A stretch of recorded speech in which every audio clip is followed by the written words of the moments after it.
the sound you renew. The scene has broken down, remembering.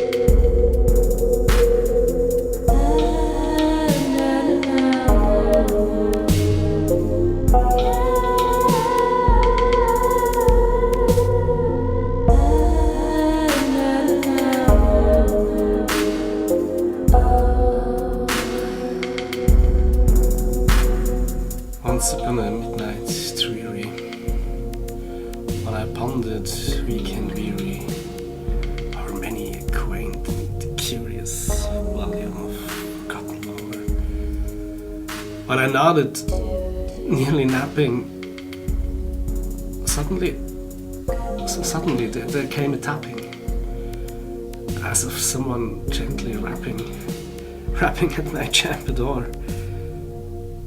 "'Tis some visitor," I muttered, tapping at my chamber door. Only this, and nothing more.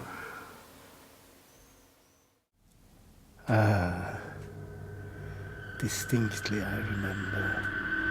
It was in the bleak December, and each separate dying ember wrought its ghost upon the floor. Eagerly I wished the morrow. Vainly I had sought to borrow from my books those seas of sorrow. Sorrow for the lost Lenore, for the rare and radiant maiden whom the angels name Lenore, nameless here forevermore. And the silken, sad, uncertain rustling of each purple curtain thrilled me, filled me with fantastic terrors never felt before. So that now, to still the beating of my heart, I stood repeating, "'Tis some visitor entreating entrance at my chamber door. Some night visitor entreating entrance at my chamber door. This it is, and nothing more." Presently, my soul grew stronger. Hesitating then no longer, "Sir," said I, "or madam, truly your forgiveness I implore. But the fact is I was napping, and so gently you came rapping, and so faintly you came tapping at my chamber door, that I scarce was sure I heard you." Here I opened wide the door, darkness there, and nothing more.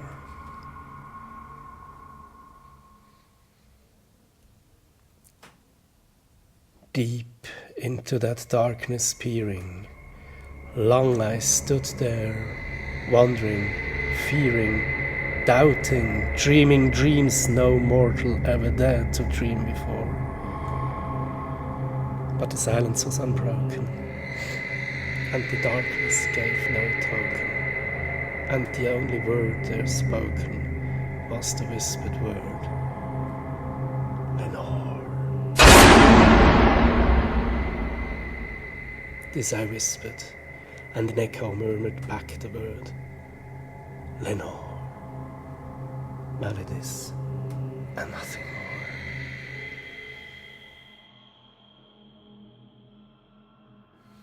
Back into the chamber turning, all my soul within me burning, soon again I heard it tapping, somewhat louder than before. "Surely," said I, "surely that is something at my window lattice. Let me see then what thereat is, and this mystery explore.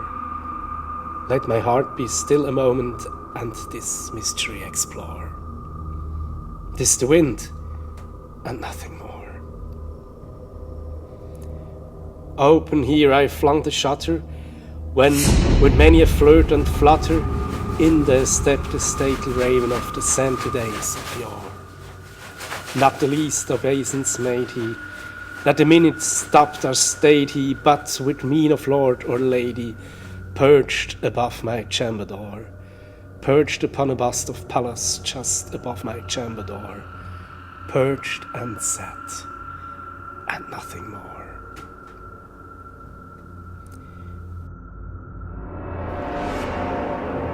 Then this ebony bird beguiling my sad fancy into smiling, by the grave and stern decorum of the countenance it wore. Though thy crest be shorn and shaven, thou, I said, art sure no craven, ghastly, grim, and ancient raven wandering from the nightly shore, tell me what thy lordly name is on the night's Plutonian shore. Quoth the raven, Nevermore. much I marvelled this ungainly fowl to hear discourse so plainly, though its answer little meaning, little relevancy bore, for we cannot help agreeing that no living human being ever yet was blessed with seeing bird above his chamber door, bird or beast above the sculptured bust above his chamber door, with such name as Nevermore. But the raven, sitting lonely on the placid bust, spoke only that one word, as if his soul in that one word he did outpour. Nothing further than he uttered, not a feather than he fluttered.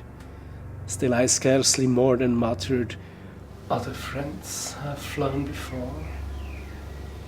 On the morrow he will leave me, as my hopes have flown before. Then the bird said, Nevermore.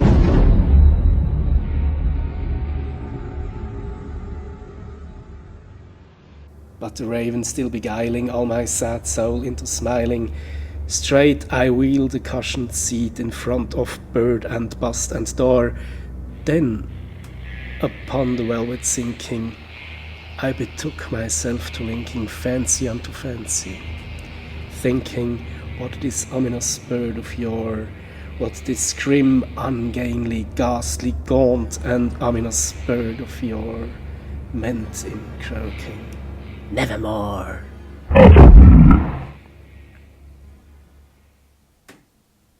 This I sat engaged in guessing, but no syllable expressing to the fowl whose fiery eyes now burned into my bosom's core. This and more I sat divining, with my head at ease reclining on the cushion's velvet lining that the lamplight gloated o'er, but whose velvet's violet lining with the lamplight gloating o'er she shall press. Nevermore.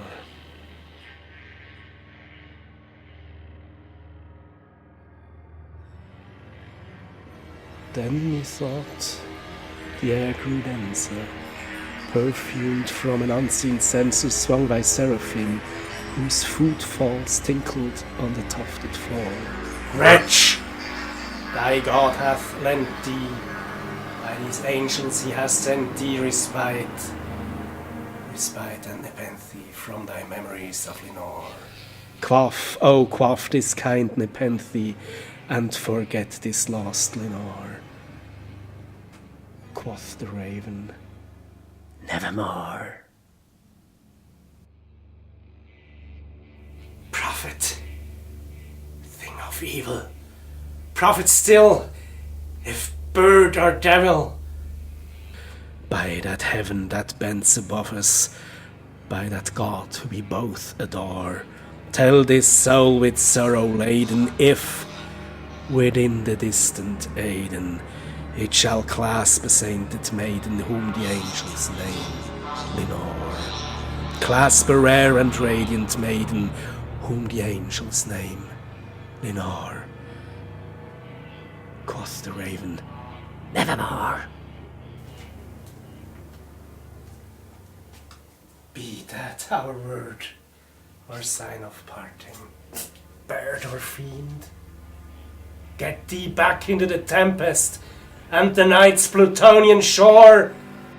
Leave no black plume as a token of that lie thy soul has spoken. Leave that loneliness unbroken. Quit the bust above my door.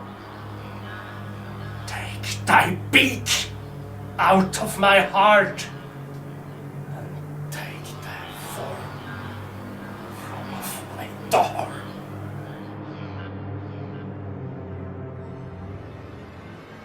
Quoth the raven, nevermore.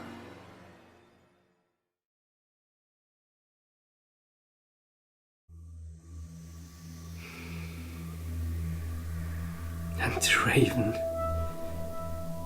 never flitting, still is sitting on the pallid bust of Pallas just above my chamber door. And his eyes have all the seeming of a demon that is dreaming, and the lamplight over him streaming throws his shadow on the floor. And my soul from out that shadow that lies floating on the floor shall be lifted. Nevermore.